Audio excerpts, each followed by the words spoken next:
नमस्कार मित्रांनो, माझं नाव प्रशांत निकम आणि तुमचं आपल्या सर्वांचं या चॅनलमध्ये स्वागत आहे. असा चॅनलला सपोर्ट करा. सबस्क्राईब केलं नसेल तर सबस्क्राईब करा. मित्रांनो, थंबनेल वरून तुमच्या विषय लक्षात आलाच असेल की आत्ता 21/6 म्हणजे 21 जून 2025 ला जे पेडगावला हिंद केसरीचं पारंपरिक जे मोठं मैदान म्हटलं जातं, त्या ठिकाणी 2 मैदानं भरतात. 21/6 ला जे पहिल्या दिवशी जे मैदान आहे ते आहे ओपनचं आणि 22/6 ला जे आहे ते एक आदत एक बैल अशी 2 मैदान आहेत मित्रांनो. आणखी एक महिना वेळ आहे या तयारीसाठी पूर्ण, आणि यासाठी संपूर्ण महाराष्ट्र नाही तर महाराष्ट्राच्या बाहेरून अशा गाड्या येत असतात. जवळजवळ आता 2023 ला 90 गट पळाले होते, म्हणजे 900 पेक्षा जास्त गाड्यांची नोंद झाली होती. आणि 2024 ला 100 गट पळाले, म्हणजे 1000 पेक्षा जास्त गाड्यांची नोंद झाली होती.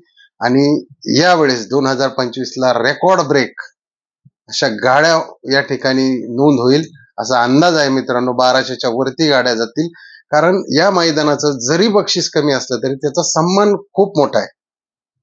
तर आता आपल्या थंबनेल वरती काय की कोण होणार हिंद केसरी ड्रायव्हर आणि कोण होणार हिंद केसरी नंदी.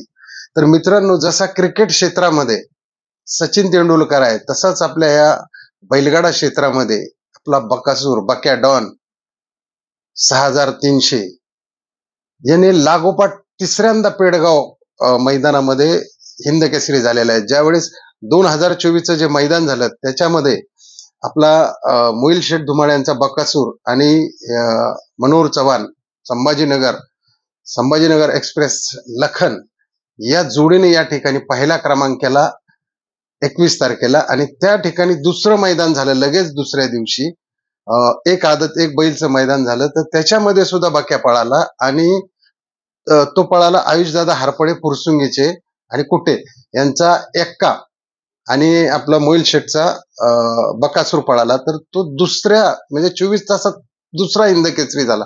म्हणजे बक्याने या ठिकाणी तर कमालच केली होती. म्हणजे 24 तासात 2दा हिंद केसरी झाला तो, तिथं डबल रेकॉर्ड झालं. आणि त्यानंतर त्याच्या अगोदर 23 ला त्याच्या अगोदर मित्रांनो 2023 ला सुद्धा बलमा बरोबर बक्या पळाला आणि त्याही वेळेस तो हिंद केसरी झालेला आहे. म्हणजे सलग त्याने हॅड्रिक केलेले आहे हिंद केसरीचे. त्याच्यामुळे या वर्षी सुद्धा बक्या या ठिकाणी 4थ्यांदा हिंद केसरी होतोय का, हे सगळ्यांचे डोळे या पेडगावच्या मैदानाकडे लागलेले आहेत. आणि त्यासाठी बक्याला तर खूप खूप शुभेच्छाच आहेत, कारण बकासूरचं आता खूप बॅड लक झालं. पण मात्र या ठिकाणी बकासूर पेडगावला 100% पुन्हा एकदा हिंद केसरी होईल असा अंदाज आहे सर्वांची अपेक्षा आहे. कारण एक महाराष्ट्राच्या बैलगाडा क्षेत्रातील एक आराध्य दैवत म्हणून बक्याकडे बघितलं जातं, महादेवाचं नंदी म्हणून बकासूरकडे पाहिलं जातं.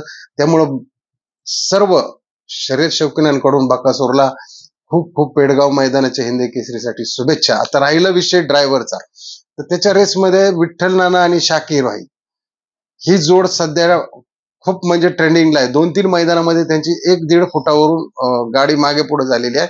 तर त्याच्यामुळे शाकीर भाई विठ्ठल नाना त्याचबरोबर आपले विठ्ठल नाना तर झालेलेच आहेत पेडगावचे हिंद केसरी. त्यानंतर बारीक ड्रायव्हर झालेले आहेत, बरेच ड्रायव्हर रेसमध्ये आहेत. त्याच्यामध्ये आटील ड्रायव्हर असतील, आपले उरुळीचं रणमशीन सनी ड्रायव्हर असतील, छोट्या ड्रायव्हर असेल, दिलीप नाना असतील, बाळू ड्रायव्हर असतील, भैया असतील वाटेगावकर, त्यानंतर सोमा असतील आपले. त्याच्यामुळे ड्रायव्हरची आज जवळजवळ 300च्या आसपास संख्या आहे. आता एवढी नावं तर आपण घेऊ शकत नाही, पण जे ट्रेंडिंगला ड्रायव्हर आहेत, म्हणजे यावेळेस विठ्ठल नाना आणि भोंग्या बरोबर जर चांगला एखादा बैल असला, कारण यांच्याकडे सगळे हिंद केसरीच आहेत, भोंग्या बरोबर चांगला बैल असला तर ह्याच्यामध्ये मात्र शाकीर भाई आणि विठ्ठल नानाची लढत सुद्धा आपल्याला हिंद केसरी मैदानात बघायला मिळेल. कारण विठ्ठल नाना सप्त हिंद केसरी आहेत, पुन्हा त्यांना अष्टम हिंद केसरी होण्याचाही चान्स आहे. बारीक ड्रायव्हर सुद्धा सप्त हिंद केसरी आहेत, बरेच ड्रायव्हर सोमा ड्रायव्हर सुद्धा आहेत. त्याच्यामुळे सर्व ड्रायव्हर्स लोकांना सुद्धा त्यांनी सुद्धा या मैदानाची तयारी चालू ठेवलेली आहे आणि नंदींची सुद्धा खोराक वाढून वगैरे. कारण हे मैदान जिंकल्यानंतर नंदीला जो सन्मान मिळतो, त्या गाडा मालकाला जो सन्मान मिळतो, तो प्रचंड असा मोठ्या स्वरूपाचा असतो. तो काय पैशात गिनला जात नाही आणि पैशात मोजता येणार हा मान सन्मान आहे मित्रांनो. त्याच्यामुळे व्हिडिओ आवडला असेल तर नक्की सबस्क्राईब करा मित्रांनो, लाईक करायला विसरू नका. जय हिंद, जय महाराष्ट्र, जय बैलगाडा शर्यत.